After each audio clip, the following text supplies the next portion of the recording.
Well, with spring showers, many tracks had to reschedule their openers this weekend. However, that wasn't the case at Evergreen Raceway Park, where they began their new era this past Sunday. And we will start things off with highlights from the modified feature. Austin Koshinosh in the 66 started on the pole and jumped out to the early lead. Behind him were the one of Bobby Jones and Jim Bojani in the number 8. But Todd Baer in the number 41 would quickly work on Bojani for the third spot. Following in Baer's tire tracks was the 53 of Brian DeFebo, the all-time leading modified winner in Evergreen history. A few laps later, Baer and DeFebo are battling for second. DeFebo makes the outer groove work to take the position. A couple of restarts kept Koshinosh from pulling away from the rest of the field. He and DeFebo ran side by side for a few laps before Austin Kay was able to clear the 53. Going through turns 3 and 4, DeFebo uses the chrome horn not once, but twice. As the laps would wind down, Chad Chirillo would challenge DeFebo for the runner-up spot, while Austin Kay pulled away to claim a convincing victory. Austin, congratulations on the win. DeFebo there, he worked the outside of you, but wasn't quite enough. Yeah, I knew he was out there. Our car was set up for the long haul and a little tight in the beginning, so just went as fast as I could just to keep it on the bottom and left him go up there and burn his tires off. And then we got going and just set a pace, and at the end there just saved as much tire in case there was a restart. And it was a good race. You know, everyone here, the track officials and that, are working hard, and I think this is going to be the place to race shortly. There's a good crowd, and just can't thank everyone enough for fixing this racetrack and getting it back on the map. How's it feel? You're the first feature winner at the new Evergreen Raceway Park. Yeah, it's a good thing with all the history at this track, and I haven't raced here in about 2 years, and it's good to be back. I always liked this track. It's just good to be back. Brian, you came up just a little bit short there. Now you used the outer groove to get up there towards the front, but didn't quite work on Austin. Yeah, we had a little problems in a heat race first lap and ripped the right front tire off, and the guys did a good job, got it back together, and then we just got pinched on time trying to get our tires around.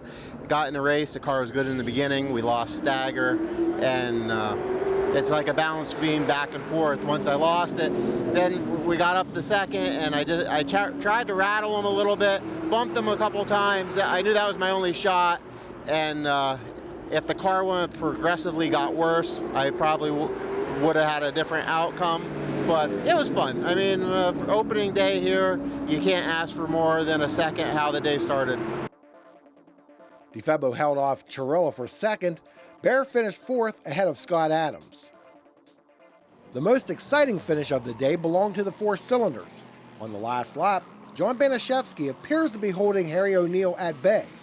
But O'Neill makes one final charge through 3 and 4 and turns Banaszewski. But Banaszewski holds on, albeit sideways, to take the checkers. Chip Wanamaker bested Justin Mooney to take the win in the street stocks. Todd McCollum took the checkers in the INEX Legends feature. The late model feature winner was Travis Fisher. And Tom Casagran was victorious in the pure stocks. The last feature of the evening was the 25-lap dirt modified event, and this one was decided early in the running. The 444 of Chuck Potts leads the way, with Mark Levy in the 711 door-to-door with the 5 of Ricky Yetter. Yetter pulls away from Potts and sets his sights on the lead. By the time they reach turn 3, the judge, as he's known as, shoots to the head of the field. Yetter is a regular on the asphalt at Mahoning Valley, and up until this season had been running a dirt modified at Big Diamond. Potts would eventually lose second place to the 80 of Jack Eli. Potts makes a move to retake the spot, which sends Eli spinning. On the restart, Yetter now has Levi to contend with in second. However, Yetter loses no time in pulling away from the 711.